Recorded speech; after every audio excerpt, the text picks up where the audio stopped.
हर हर महादेव, जय भोलेनाथ। आज हम यहाँ महाशिवरात्रि व्रत की महिमा के बारे में और व्रत कथा करने जा रहे हैं। महाशिवरात्रि व्रत में शिवरात्रि व्रत की कथा का पाठ करना बहुत ही शुभ और फलदायी बताया गया है। शिव पुराण में भी इस व्रत की महिमा बताई गई है। शिव पुराण के अनुसार जाने अनजाने में भी जो मनुष्य और जीव महाशिवरात्रि का व्रत कर लेता है वह शिव कृपा का भागी बन जाता है और उससे यमराज के दूत भी दूर रहते हैं।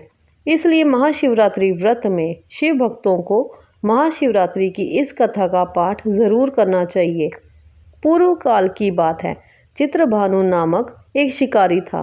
वह शिकार करके अपने परिवार का पालन पोषण करता था। उस शिकारी पर साहूकार का काफ़ी कर्ज था, लेकिन वह उसका कर्ज समय पर नहीं चुका पाया। फिर साहूकार ने शिकारी को शिव मठ में बंदी बना लिया। जिस दिन उसे बंदी बनाया गया उस दिन शिवरात्रि थी। चतुर्दशी के दिन उसने शिवरात्रि व्रत की कथा सुनी और शाम होते ही साहूकार ने उसे अपने पास बुलाया और ऋण चुकाने के बारे में कहा। उसके बाद वह फिर शिकार की खोज में निकला। बंदी गृह में रहने के कारण वह बहुत भूखा था। शिकार की तलाश में वह बहुत दूर निकल गया।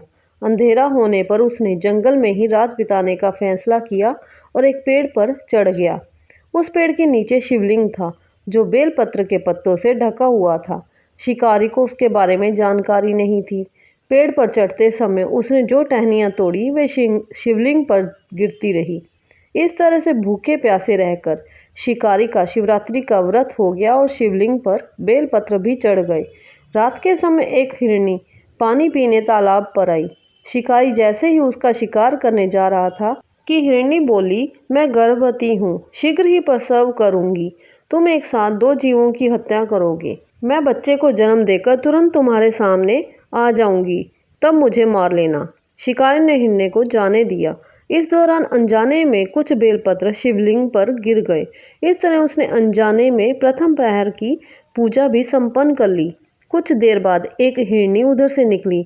जैसे ही शिकारी उसे मारने के लिए धनुष बाण चढ़ाया तो हिरनी ने विनम्रता पूर्वक निवेदन किया कि शिकारी, मैं थोड़ी देर पहले ही ऋतु से निर्वृत हुई हूँ, कामातुर विरहिणी हूँ, अपने प्रिय की तलाश में हूँ। अपने पति से मिलकर मैं तुम्हारे पास आ जाऊंगी। शिकारी ने उसे भी जाने दिया। रात का आखिरी पहर बीत रहा था, तब भी कुछ बेलपत्र शिवलिंग पर जा गिरे। ऐसे में शिकारी ने अनजाने में ही अंतिम पहर की भी पूजा कर ली। इस दौरान वहाँ एक हिरनी अपने बच्चों के साथ आई। उसने भी शिकारी से निवेदन किया और शिकारी ने उसे जाने दिया। इसके बाद शिकारी के सामने एक हिरण आया। शिकारी ने सोचा, अब तो मैं इसे यहाँ से नहीं जाने दूंगा, इसका शिकार करूंगा। तब हिरण ने उससे निवेदन किया कि मुझे कुछ समय के लिए जीवन दान दे दो। हिरण ने कहा कि जिस तरह से तीनों पत्नियां प्रतिज्ञाबद्ध होकर गई हैं, मेरी मृत्यु से अपने धर्म का पालन नहीं कर पाएंगी। जैसे तुमने उन्हें विश्वास पात्र मानकर छोड़ा है, मुझे भी जाने दो। मैं उन सबके साथ तुम्हारे सामने शीघ्र ही उपस्थित होता हूँ। शिकारी ने उसे भी जाने दिया। इस तरह सुबह हो गई। उपवास, रात्रि जागरण और शिवलिंग पर बेलपत्र चढ़ाने से अनजाने में ही शिवरात्रि की पूजा पूर्ण हो गई। लेकिन अनजाने में हुई पूजा का परिणाम उसे तत्काल मिला। थोड़ी देर बाद हिरण आया और उसका परिवार शिकारी के सामने आ गया। उन सभी को देखकर शिकारी को बहुत गिलानी हुई और उसने पूरे परिवार को जीवन दान दे दिया। अनजाने में शिवरात्रि व्रत का पालन करने पर भी शिकारी को मोक्ष की प्राप्ति हुई।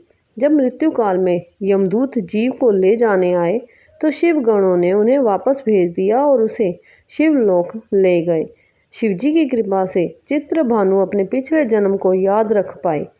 शिवरात्रि के महत्व को जानकर उसका अगले जन्म में भी पालन कर पाए। महाशिवरात्रि का व्रत श्रद्धा और विश्वास से करना चाहिए ताकि भगवान शिव का आशीर्वाद प्राप्त हो और जीवन में सुख, समृद्धि और शांति बनी रहे।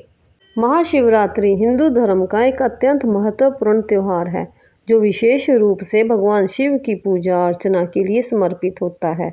इस दिन विशेष रूप से शिव मंदिरों में उपवासी रहकर जागरण करते हुए रात्रि भर भगवान शिव का पूजन एवं जाप किया जाता है।